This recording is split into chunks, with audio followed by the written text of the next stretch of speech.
Good evening, Internet. I appreciate you guys hopping on for a quick podcast. Wasn't going to do a guest, just going to present some stuff to you guys, but he started texting me, asking me about stuff. So we're joined this evening by Kenny. Kenny, how are you doing? How is Idaho? It's cold, but other than that, it's good. Some of Eric Steiner's match video today, and it's snowing up there. No, so this is supposed to bounce between the two of us talking. It's Yeah, not. there you go. So we'll just do split screen. So, a couple things I want to talk about. First is a small presentation because I haven't had time to edit a video, but there is.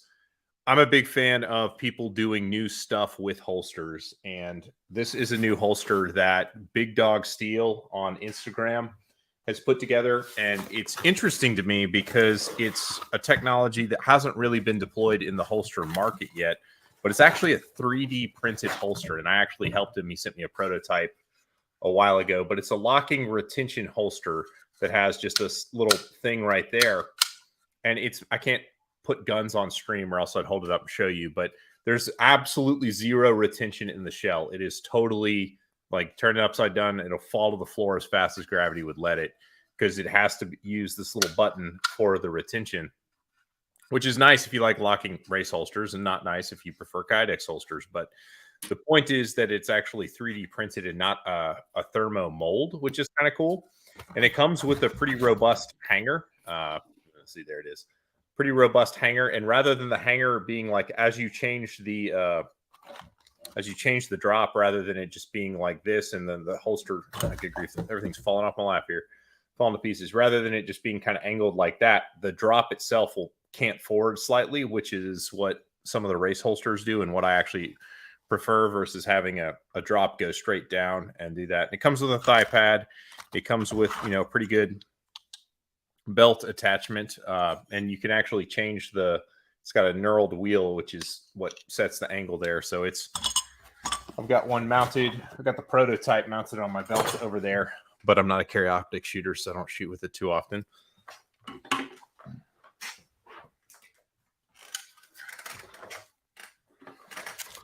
Sorry, this makes for terrible radio, guys. I apologize. Should have been more ready for this. But there it is. That was one of the prototypes that we had. I actually did work with this, gave him some design revisions that he put my logo on it. That's pretty neat. Gave him some design revisions and stuff like that. So he incorporated a lot of the feedback. There were a couple other guys who were giving him feedback on this, but I mean, it's a pretty solid. I think it's aluminum, but it's a really solid belt attachment. So it's a very viable option. I don't know what commerce site he has set up. I know Big Dog Steel is on Instagram, and if that's interesting to you, you can check that out. But it's something new to check out, a different approach on kind of the race holster space. So wanted to share that with you guys. The other thing is we had the USPSA numbers drop this week. And Kenny, this is where your hot takes and critical opinions are going to become just very important, because in a bit of a bombshell, in a bit of they've always done it. I went back and looked. I thought it was they did it this way, but they presented the numbers. I don't know if you saw it, but it was like we started the year here. This is where we finished the year, and that's what a peak was, which is exactly how they presented the numbers last year as well. But given the light of the current political situation, it seemed kind of like a football spike kind of in the end zone. I'm not real sure, because they basically finished the year at their all-time highs. They added 2,000 members last year, which is absolutely insane. As far as I'm concerned, like, what do you think caused 2,000 people to sign up for USPSA? Because that's an unprecedented year as far as I can remember.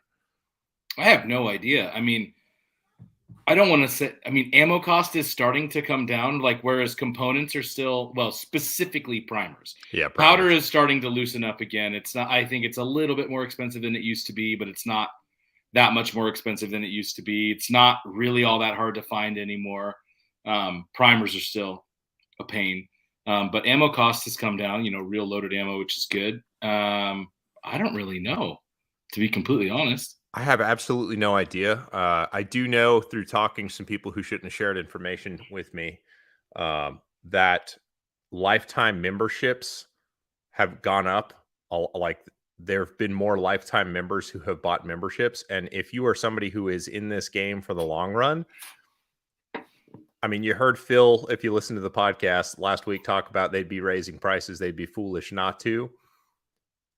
Based on the year that we just had, it kind of makes sense that if they're going to raise prices, they probably will do it this year. So if a lifetime membership is something that's of interest to you, it's probably never going to be cheaper than it is right now, but it's $500. So I realize that's like gun money right there. But if that's something people are into, you could probably save your future self some money if you were to make the move on that right now. You know, another thing that I just thought of that could be contributing to the popularity of USPSA, at least it's in terms of membership, is just it's got more visibility on YouTube specifically than it's ever had before. So part of that has to do with you and your channel. But if you even just think about the fact that Hive, well, there's a bunch of them, but I'm thinking more specifically like all the big brands have a premium shooter now, and all of those premium shooters they seem to be a little bit more showcasing of the new product that they've had before. Like we're kind of immune to it now, but it's like Canik picking up Nils and Beretta with JJ and whatever. There are a handful of them, right?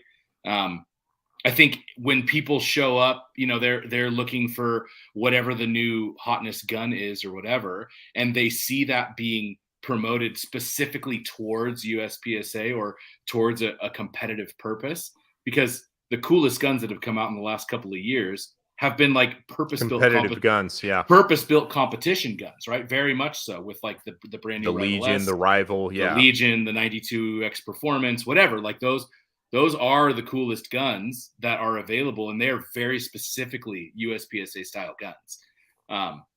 So that could have quite a bit to do with it as well. Yeah, I agree. I agree with that. I think that people are putting more visibility on their pro shooters. I mean, SIG has had, Max got a model, I guess it was the end of last year. Daniel Horner got a model in the middle of this year. Nils is front and center on everything that's Canik related. JJ has been, they don't really showcase him as much as they should. I think JJ, he's one of the best ambassadors. I don't know if probably everybody who's listening or watching this follows me on Instagram, but I was at the Beretta Media Day for SHOT Show this past Sunday.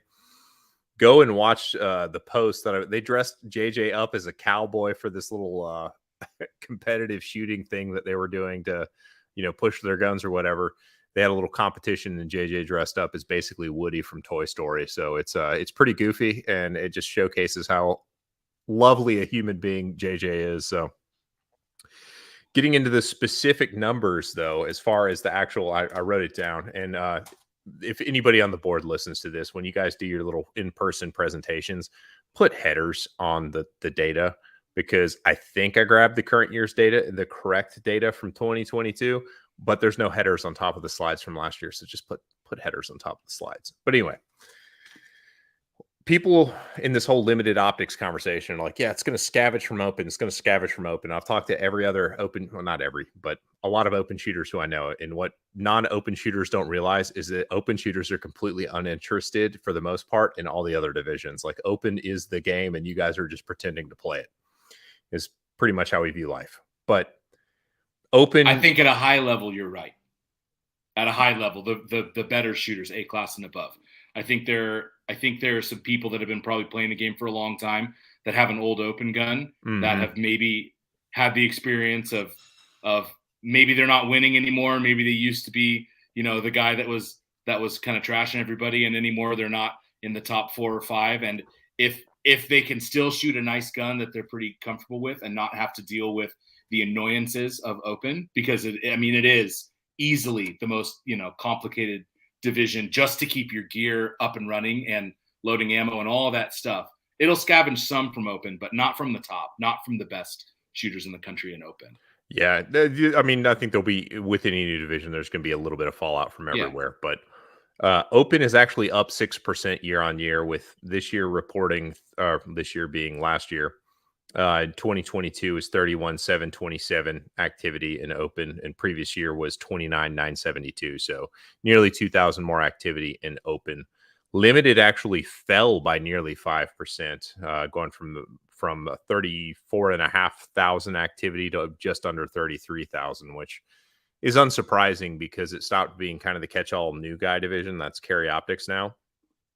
And that'll be, obviously, it's not a big spoiler that when we get to carry optics, it's going to explode again. What was kind of surprising to me is that production continued to fall. Like, production fell by nearly 20%. It was at 19% again year on year. And I think we'll probably see another 19 or 20% this year if I had to crystal ball it. You think production's going to stick around, or you think it's going to keep, like, where's the bottom as far as production's concerned? The bottom is not Revo or L10, but the bottom is single stack. So that's roughly half of what production numbers are.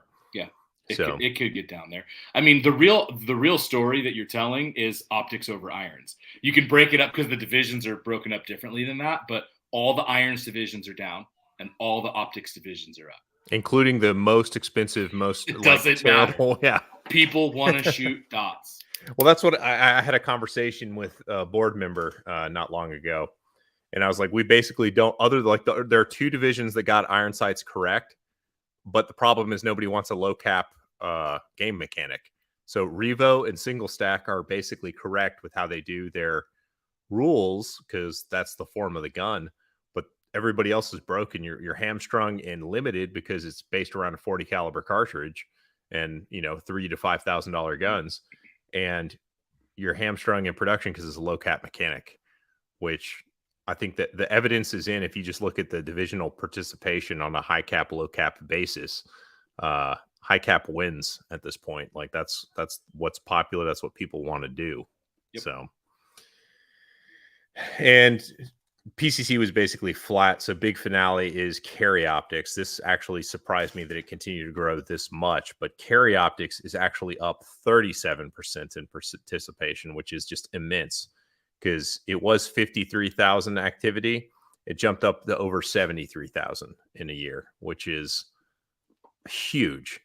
I mean, that's monstrous. It's the rate of it, or the increase is more than production's activity for the year. Yeah, I mean, it's significantly more than production's activity for the year. It's up, 20,000 versus 15,000. It's insane. It basically went up by PCC's activity is what carry optics went up. Prod was the place to play. You talked speaking years ago, right? Yeah. Prod was the place to play because it was the only place that you could be competitive at that time. So people thought, because you could shoot 9mm in single stack, and actually, I mean, like, it is competitive, but at that time it hadn't really been proven yet to be competitive. So groupthink, like, that was the place that you could shoot 9 to be competitive, and because of that, so many people went there. And then there was depth of field, which is always going to add more and more.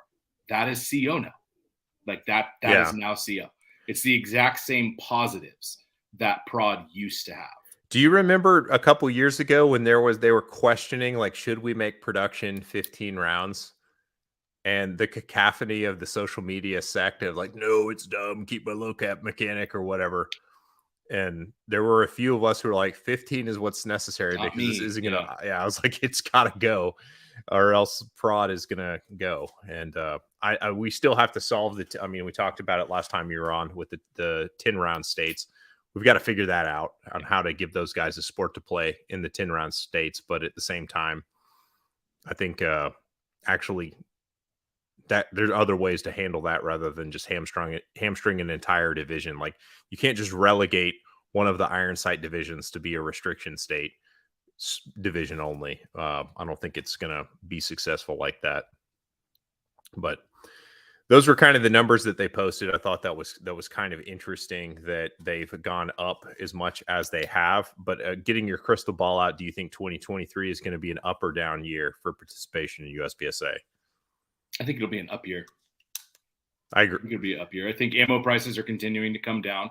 I think that although getting into the sport, people don't really know about all the drama and the blah blah blah. That's really for the people that are in social media and have been around long enough to care. But those people aren't dropping out. They may complain, and they have in some cases reason to complain, but they're not dropping out. I think it's gonna be an up year, and I think you're gonna see the exact same trend over 23, which is going to be more people shooting optics, fewer people shooting irons.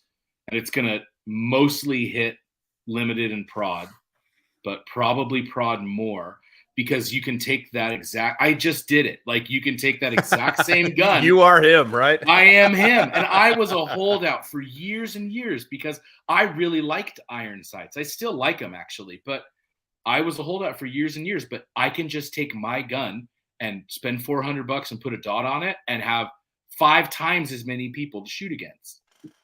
It's why would you not? This is competitive shooting. If you don't have people to shoot against, it gets not fun real fast. Yeah. I mean, I had gotten to a point where it's like, okay, well, if I'm 90% of the open guy and 80% of the CO guy, I had a good day.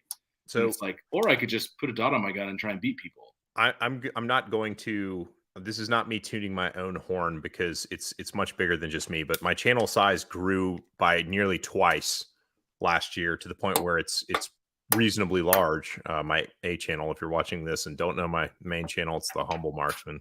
But it's not just me anymore. There's a couple other big guys who are getting into the competitive space and talking about USPSA, like Tactical Hive.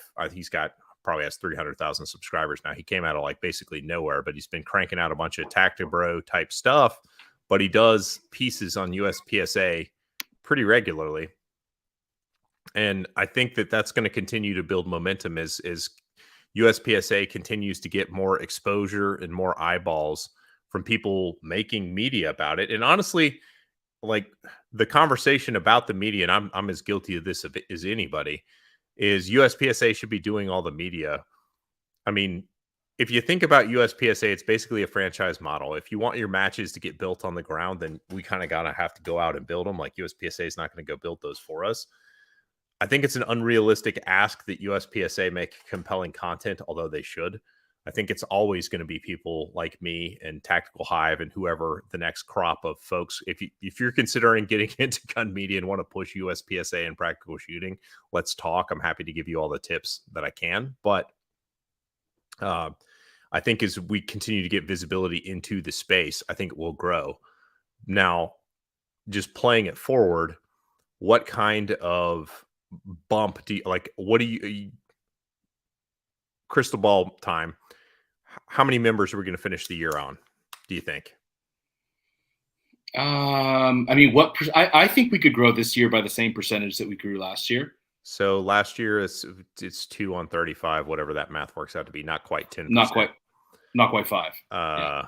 So it's over 5. No, yeah, you're right. Sorry, if we were at 42, a little over 5%. I think we could do that. Yeah. I think we could grow by up to 5%. Again, that's honestly it's hard because that's not the real growth number. The growth number, like as far as onboarding new members, is actually way higher than that. It's because we shed people every year. Right. So it's like that's post attrition, right? Could we add 2,000 or 3,000 people in this year? It's like, yeah, we add like 8 every year, but we lose 4, or whatever the real number is. We add a lot, but we lose just as many. I think a better question is, how do we hold on to the people? You will gain more by holding on to the people that want to leave than you will by trying to find more people, because you've already found them. In our particular circumstance, not that you don't want to, preach the gospel of USPSA, that's fine. Like, and it is really fun and it's good for your, shooting mechanics and all that stuff. Yes, all that's true, but we'd get better participation numbers or better, whatever membership if we just didn't lose so many people. And maybe part of it's impossible, it may be inevitable to a certain extent because it's expensive and it's all the things that it is. Yeah, you run out of, like, once the gains stop being easy, like, only the dedicated are going to stick around too. But one thing that I'm going to start doing, I didn't realize I don't do it enough because I have to field the comments so much, is telling people how they can sign up for stuff. So, like, if you're the kind of person making social media posts, like posting videos of you shredding on Instagram, or you have a YouTube channel and stuff too, just always mention that, like, if you want to shoot USPSA, go to practicescore.com and look for matches near you. Like, just letting people know how to find matches. Because, I mean, there's a big contingent of our own members who don't know where to go to shoot matches. And that's the other side of it, is we got to get people who are members, because I mean, I think it's like 20 or 30% of the membership don't actually even shoot matches. So I don't know. Hey, I got a jet, but I'll listen to the rest of the show later. See you. All right, man. See ya. Thanks for hopping on, Kenny. So if you're doing the media stuff, be sure and let people know how they can find the sports. It's not just USPSA, it's also IDPA. And I mean, there's probably a greater discussion to be had there. Jumping over to kind of limited optics, but really going over to SHOT Show with just kind of the stuff. If I was really prepared for this, I would have the websites pulled up and I'd share my screen, but I am a second-rate streamer at best. So I don't have it. Just use your imagination, and you can find them on Instagram while you listen to the background. But I think this year was really the year of the single action only gun. And there were several guns that were introduced at SHOT Show, which kind of prove out the case that, like, it's to the point where USPSA probably does need to react. Because, I mean, number one, first and foremost, this is amusing to me. Two companies kind of on their own decided they weren't going to call them 2011s anymore, because Staccato, for those of you who've been around, Staccato trademarked the term 2011 and started sending cease and desist letters to anybody who marketed double stack 1911s as 2011s. So a couple companies got together this year. I don't know if they got together, but they decided to name their single action only double stack 1911 the 2311. And that's amusing to me because, like, 2311 would be newer than 2011. So 2011 is now old at this point, which is funny to me. But anyway, so Gerson announced that they're going to be importing a gun that is through EAA, a $1,000 double stack single action only 2011, basically. So it shares mag commonality with all of the guns that you're used to seeing. And another company, this one's actually probably the most interesting of the ones that I saw or heard. I didn't see them. I didn't actually go to the show. I just went to a couple of media days before the show started. But the 2311 from Oracle Arms, I've heard that the models they had, the early prototypes, didn't quite have the feel that you'd want for a gun at that price point, but that, you know, they worked or whatever. I'm hoping to see what those are like. But what's interesting about those is they use a SIG P320s magazines and I believe barrel. So they're able to do ambidextrous mag catches, but more importantly, they also have an ambidextrous slide stop, which is kind of cool. But that probably means that there will be zero holster commonality with other 2011 platform guns, which isn't cool, but, you know, whatever. If you get a double alpha flex, I guess you don't have to worry about that so much. I got somebody in the comments saying that if limited optics becomes a thing, it'll gut carry optics. Maybe, it very well might. I mean, really what we want is limited, but with dots. That's kind of what we want in 9mm. And rather than just make limited minor only allowed to have dots, we've made effectively carry optics. But the other one that came up was the Live Free Armory Apollo. Live Free Armory kind of made a splash a little bit last year by introducing an aluminum American-made Glock clone, because the whole metal frame Glock didn't really happen before in any meaningful way. But this Live Free Armory Apollo looks pretty cool. Another gun was the 6-hour P320 AXG Legion, which takes their Spectre Comp technology from the 365 platform and puts it on a full-size P320. So it's basically like an AXG Pro. So it's the 4.6-inch slide, but a 3.9-inch barrel. And USPSA has redefined what a compensator is, so we can't expect to see that. And that kind of dovetails neatly into the next point that I'm making. Well, so if you get one of those AXG Pros, you can't shoot it in USPSA, but where can you shoot it? IDPA, carry optics, and ESP now allows porting and in the barrels and the slide ports on the gun. Basically, IDPA adapted their 2022 rules with some tweaks. Some of it, there were a lot of really minor ones. I went through it and tried to understand what all of them were, but I mean, for the most part, my eyes glazed over, except for the gear change rules, which were, and there's some interesting thing about the holster, but we'll get back to that. But ESP, IDPA, which has been the, like, you know, non-race gun division sport for so long has opened the door to the Staccato XC and this new Sig Sauer gun that's coming in. So basically, Carry Optics now has a meta gun, and it's going to be a ported or slide compensated gun like the AXG Legion. And if this, I mean, right now Sig does aluminum frames, but you gotta believe that Sig is working on a steel frame gun, especially with the success of the Canic Rival and all the buzz going around that. I guess those aren't in the wild yet. You guys, the Canic Rival is legit. I think you guys will really like it. But imagine Sig getting a steel grip put on one of those guns that's right underneath the weight limit, and it has a ported gun. Because I shot the gun at the Sig Media Day, and it returns like, I hate to do it because if you watch the 2022 F1 season, you got sick of hearing this word at the beginning of the year because they use it so darn much. But porpoising is the effect like when the gun rocks and recoil, like how much it kind of does this.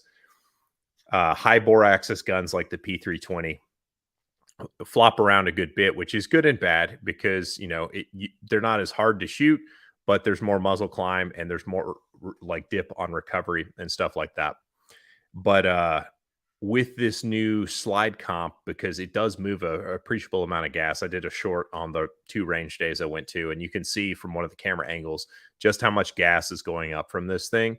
And it basically turns into like an open miner gun. And I wonder how much of an effect it's going to have in IDPA if that. And so to that point, I'm going to go to an IDPA match with this gun in my holster and try and find a squad with a bunch of guys who are shooting Legions. Like, guess what, guys? Why don't you all shoot this gun tonight? And we'll have a chat after the match and see if you feel like this is an unfair advantage.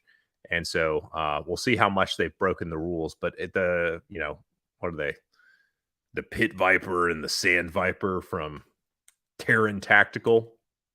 Those guns now are the meta for Carry Optics division. The most popular and successful division in IDPA can now be run by $7,000 to $8,000 custom guns, which is exactly when they set up the sport what they didn't want to have happen because they got sick of USPSA being this gear race. So they made IDPA, and with this most recent rules revision, they opened the door to it turning into a gear race.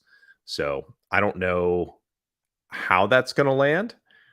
I don't know if they're going to walk that one back. The other interesting thing is that for anybody who's been around IDPA for any length of time, the fault line rule, like the thing that always gigged people about IDPA and got upset with was the fact that the rules were just so subjective in how they were enforced. And so IDPA, to their credit, over the past 2 revisions, the rule book have largely eliminated the subjectivity in their officiating of the game. But then they opened the door to it again because they redefined like how they want the holsters to be. That has to be suitable for like everyday carry. Like they added language that just makes it like, well, who decides what a holster is suitable for everyday carry? Like, are you gonna poo-poo my Canic Rival holster because it's made out of compressed cheese whiz and isn't particularly robust, but it works as a range holster? I mean, a lot of Uncle Mike's, I would say, probably aren't suitable for everyday carry. A lot of those like Blackhawk Serpas are not. It's a very subjective interpretation on the holster rule. And I'm not sure. I mean, if people are reasonable, then I think that it's not going to become a problem. But the worst thing about IDPA is the people who shoot IDPA. And I don't mean that like people who enjoy it and pursue it as a sport. What I mean about is the rules lawyers, the guys who want to argue for every advantage, or the guys who also enjoy arguing for every advantage, but are in match officials. Because last year at the one level 2, or I guess it's a level 4 match that I shot. It's the state match, whatever. There were 2 guys who tried to arbitrate calls, and they were really dumb calls. They were not worth fighting over. They were just fussing over it, but they were citing the rules, and like there's this one guy who's like telling everybody how they should do it, and he really lived for the thrill of arguing with the range officers. And he was, I mean, in some instances he was technically correct, but generally speaking, like it was arguing over stupid stuff. And so that's my big concern. If you do give IDPA a rule book that has subjectivity, guys like that can ruin the sport for everybody. And I don't think anybody wants to see that. So that really surprised me about the direction of IDPA, because like between the two organizations right now of USPSA and IDPA, I think that IDPA has a firmer grasp of where we're going as kind of like a enthusiast culture of handgun shooters. They've done a much better job kind of staying in front of it and changing what needed to change about their rule book, at least the more egregious things. They opened the door to speed loads in the last rule book change. They allowed bull barrel guns. Basically, if your gun makes the weight limit in carry optics, then you're good to go, which is what I think everybody kind of wanted. So IDPA, I think, gets it in a way that, I mean, the people who are on the USPSA board, man, they're clever. They understand the direction of things and where things are going. But just the institutional inertia of being as big as they are makes it really, really difficult to enact change. So I don't know how US or IDPA is getting away with it, but they do it. And in my opinion, they're moving generally in the right direction. They take some back steps and side steps every once in a while, but they're generally moving in the right direction. The game rules now make the game significantly more enjoyable, to the point where, I don't mind going out and enjoying an IDPA match here and there, because it's a quick game. Like, it doesn't take all day, quite like a USPSA match does to shoot, because it's shorter course of fire, setups easier, all that kind of stuff. But I wasn't really planning on talking about this, but it sparked another thought just now. But thinking about USPSA and how they want to grow the sport. I mean, everybody, I don't know, they want to grow the sport, but how would you go about growing the sport? Because we're kind of we're constrained by the number of ranges we have. We're constrained by the match staff that we have, all this kind of stuff. So what would it look like to successfully grow USPSA?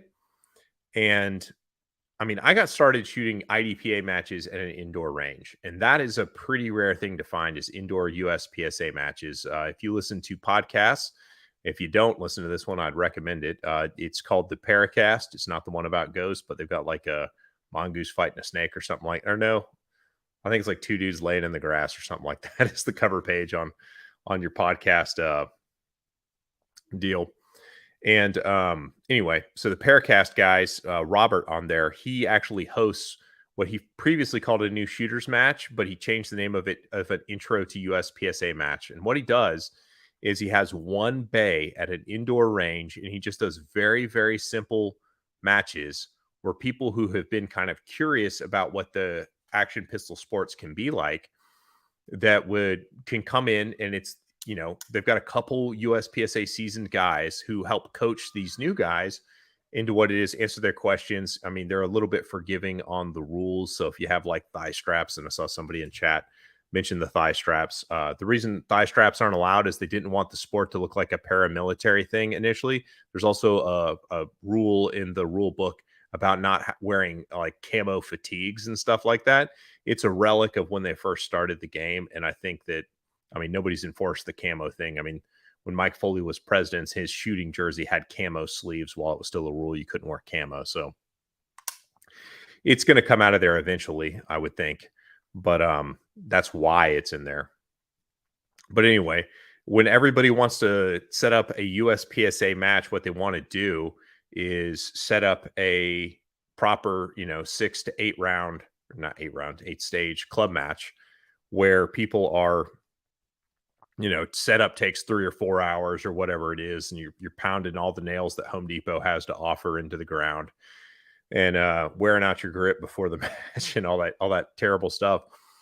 Maybe a good solution is a solid weeknight matches at indoor gun ranges, especially in the Northeast, in the North, where it gets too cold to put matches in the ground. I know I would.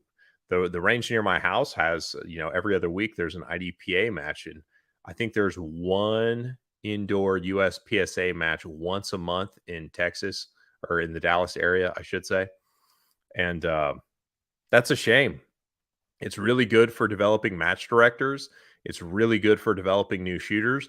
If it's at a really busy range that uses like monitors, in the bathroom and at the point of sale thing while there's lines and stuff like that, it's a stupid easy way to market the game. Like that's exactly how I got into it, is when I would go to the indoor gun range that I started shooting at.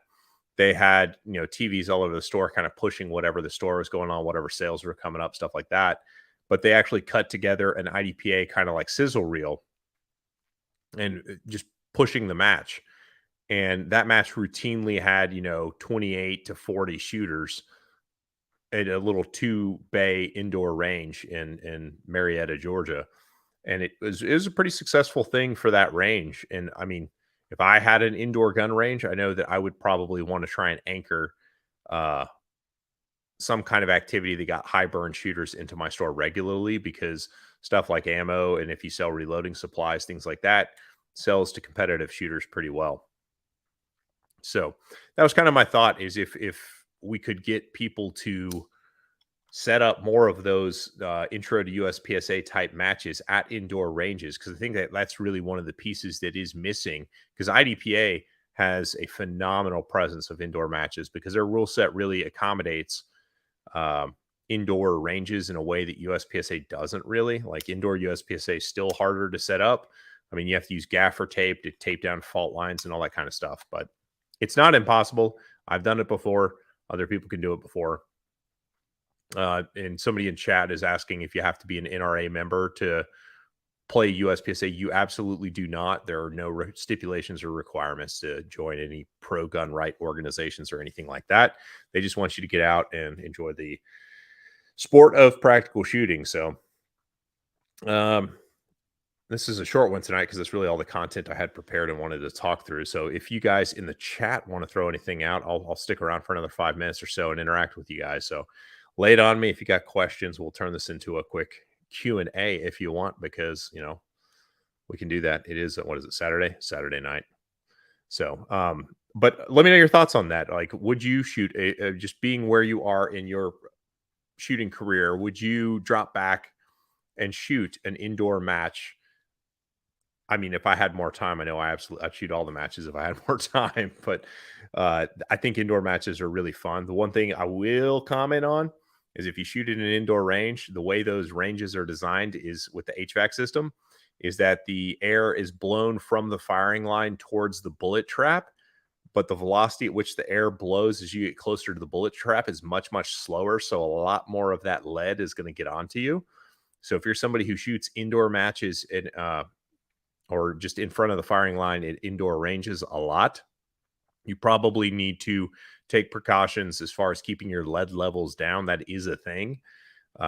D-lead wipes are really, really good to keep. I keep a big tub of D-lead wipes in my car, and kind of the thinking is that in the way there's a right way to use D-lead wipes. I talked to Dimitri with Primary Arms when he announced his new optic for competition. Oh, that's the other thing of SHOT Show. We'll circle back on that too. But using D-lead wipes and like one of the things, if you got a beard and stuff like that, use the D-lead wipe to get all the lead out of your beard. You want to get it off your lips and you want to get it off the inside of your nose. So you basically blow your nose with the D-lead wipe. And then if you decide to continue, you can use that wipe to clean off your hands. But really, you're not breathing the lead into your system so much as you are having it deposit on the back of your hands, your fingertips, in your beard and mustache, things like that. And then it's making its way into your mouth, and that's how you're absorbing lead. So use the D-lead wipes to get all the stuff off the touch points on there. It's not a bad idea if you're shooting at indoor matches to bring a change of clothes, at least a different shirt and a different pair of shoes. So if you're somebody who's going to shoot an indoor match all the time, you can keep a pair of shoes in a trash bag in your car. Like, it's important you keep it in a trash bag, because if you don't, that lead will get up in the air in your car and you'll inhale it. You'll have the same issues. So and the reason you do it is the lead deposits itself in your system, takes forever to get out. And if you get enough of it, like it deposits in your bones and stuff like that, it's pretty nasty stuff. It's why the federal government did the suppressed upper receiver group contract a while ago, is because all of that lead was causing operators to get all kinds of nasty stuff. So yes, there's a question in chat. Have I had my blood tested for lead? Yes, I have, but it's been several years. Before we had our last kid, my wife made me go get tested for lead, and I had at the time the threshold. I don't know how they measure it, but there's a number they give you, and my number was 12, and that was one higher. I think like 11 is considered the high end, but they since have revised that number down to like 4. Anything above 4 is considered high. So I don't know what it is now, but I started taking all the precautions, using the D-lead wipes, doing all that kind of stuff. I understand if you're not that bad, but I mean, the Atlanta shooting scene, especially with IDPA, there were a ton of dudes shooting like 2 or 3 matches a week at indoor ranges, and not all of them had great ventilation. Some of those dudes had like 30 and 46 for their lead levels, like really, really, really high. So if you're going to shoot at indoor ranges, just manage that. It's something you need to manage. It can lead to brain fog. It makes you more aggressive.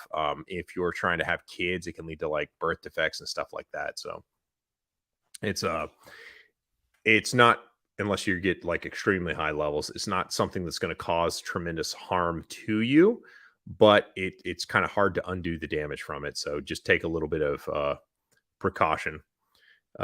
So got a couple questions. I'm going to kick it over to that. So got the question of, as a budding YouTuber, what advice do you have for growing a channel? Make excellent content.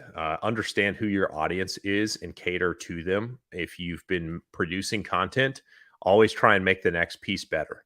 And so, well, like one of the things I look for is, before I publish any video, is I will watch it. I'll sit there and I will watch it, and I'll observe when my attention starts to stray. Like, okay, I'm starting to zone out on this video. What is going on here? What am I seeing? What am I hearing? What's changing?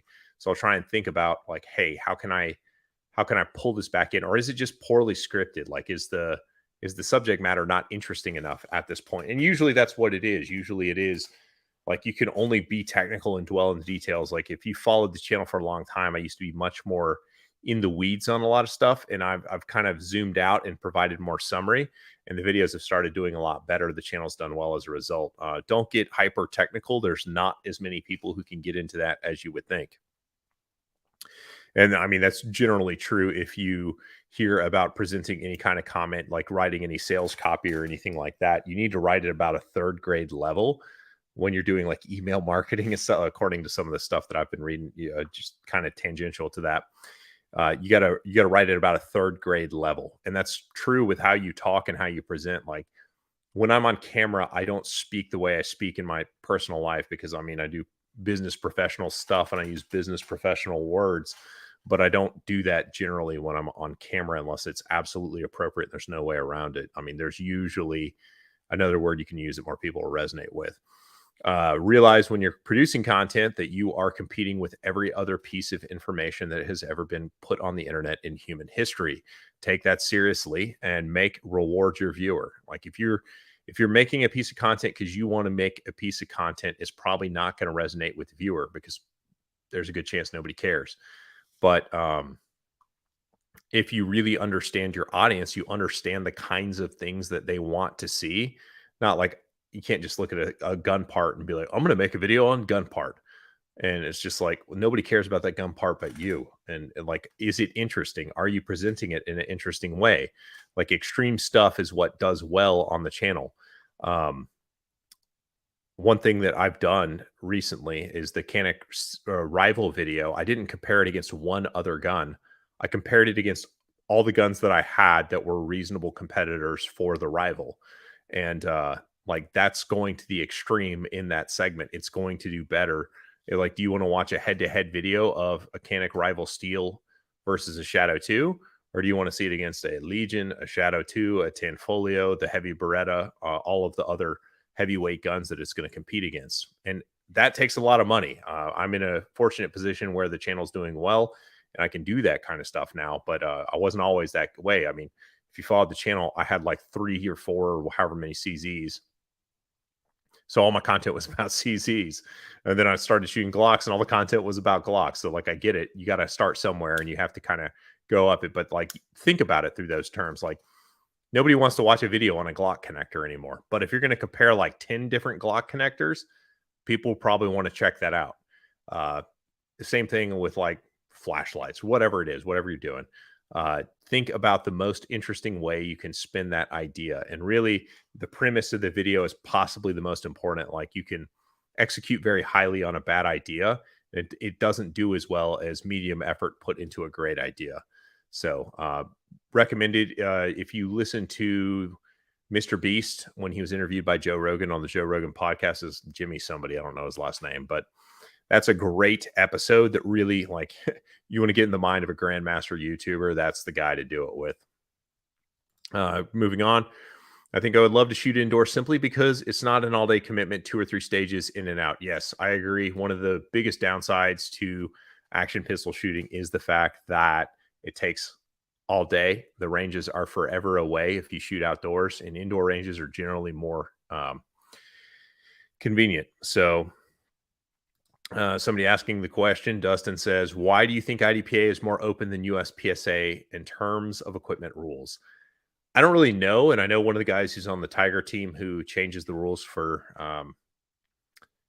IDPA. So I do need to ask him that next time I see him. Is like, hey, man, you guys are making a lot of good decisions. What happened? You guys made bad decisions previously, but you guys seem to have gotten it together. What's going on here? Should I be concerned? I do know with the last rule book change that they got a really big black eye when they banned my buddy Brian down in Austin for doing the appendix carry stuff. And they saw just how wrong and disconnected from their audience they were.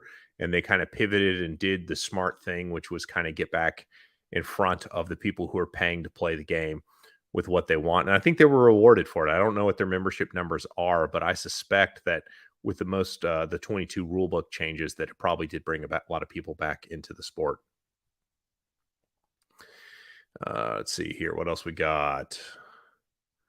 We got another comment on indoor ranges. Indoor would be cool, but most indoor ranges around the Southern California area only allow to shoot once every few seconds. Yeah, that's a problem. The indoor ranges, and I get it, the indoor range near my house is the same way. And I don't like going there. I will only go there in the middle of the day when almost nobody's there to zero red dots or test loads or something like that, or if it's raining. And I just want to get in and out really, really quickly. Like, here's $23 because that's what it is with tax. But the way people handle guns at an indoor range, I understand why the one shot per second rule is a thing for many people. But at the same time, if you have a match, I suspect that the rules are lessened. This indoor range near my house you can do double taps, but no more than one double tap per second, which is the dumbest rule, but that's what their rule is. Many of the people will hear this know that exactly the range I'm talking about. Okay, moving on. Thank you for all the great information. I'm trying to get into competition with my 17-year-old daughter, but I'm having a hard time finding a club close by that does competitive matches. So practicescore.com has a range finder kind of thing. You can find matches near your house. Don't limit yourself just to IDPA and USPSA when you're getting started. If there are steel challenge matches, that's a great way to kind of scratch the itch a little bit and get in there. There's lots and lots and lots of non-branded outlaw matches, which can sometimes be a little dicey depending where you are and who that's run by. Like, the nice thing about having a USPSA or an IDPA is you know what you're getting for the most part when you show up, but like, you have no idea what an outlaw match is or the rules. So if you find an outlaw, I would correspond with their match director, maybe hop on the phone and really understand if it's a place you want to go. Generally speaking, all the outdoor matches that I've shot are usually hosted by USPSA or IDPA competitors, but they just don't want to go through the hassle of some part of the rule book or something that makes more sense. Like the club that I'm a member at has an outlaw match. They're doing PCSL now. And prior to that, they were doing, I can't remember what they called it, like Action Steel or something. And it was just because they wanted to host a match, but they didn't want to pay USPSA and they didn't want to pay IDPA for the affiliation or whatever. And they did some stuff like you could have 2 shots on steel for some like static steel targets, because shooting static steel is kind of fun. Where do you see the sport of USPSA going in the future? where could it go or where is it going to go? And those are kind of two different questions, because I think if you got some people with some vision on the board, and I think that it could be much, much, much bigger than what it is now, to the point where it becomes semi-professional ish. I'm not saying it's going to be on ESPN, but I mean, there's decent purses in lots of other amateur games that are out there that we don't currently have in USPSA. I think that if they did that and got the media right, they could make a pretty compelling case and make the sport much bigger.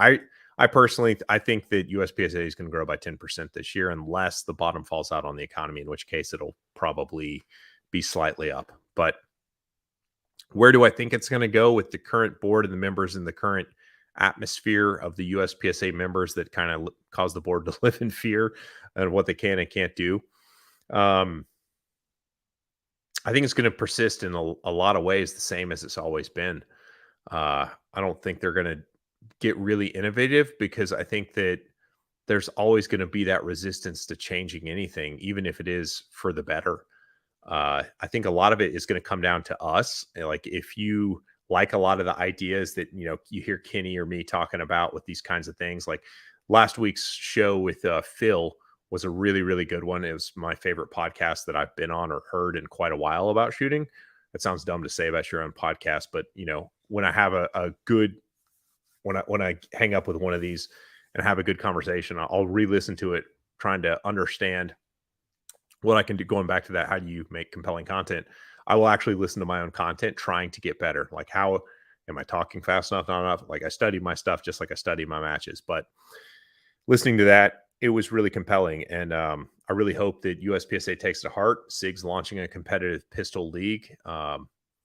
If we can shore up the fundamentals in the sport of what needs to change, as far as just getting a good foundation going, and if you could marry that with like this indoor, we were talking earlier in the show about indoor shooting league or something like that, like basically the training wheels leagues, standing up like a good affiliation, making overtures to indoor ranges.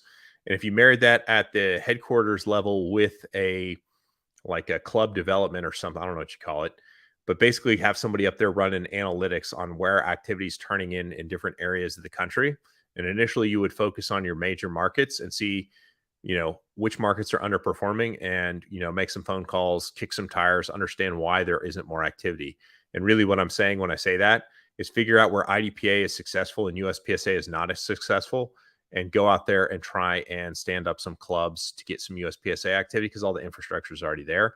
It's just a matter of giving people a place to play. But the other side of that would be like DFW is a city of 8 million people, and we're hosting like 5 USPSA matches a month, which is not enough for a city of 8 million people. I don't know how many active members are in the DFW, but if I were at USPSA headquarters, I would know that.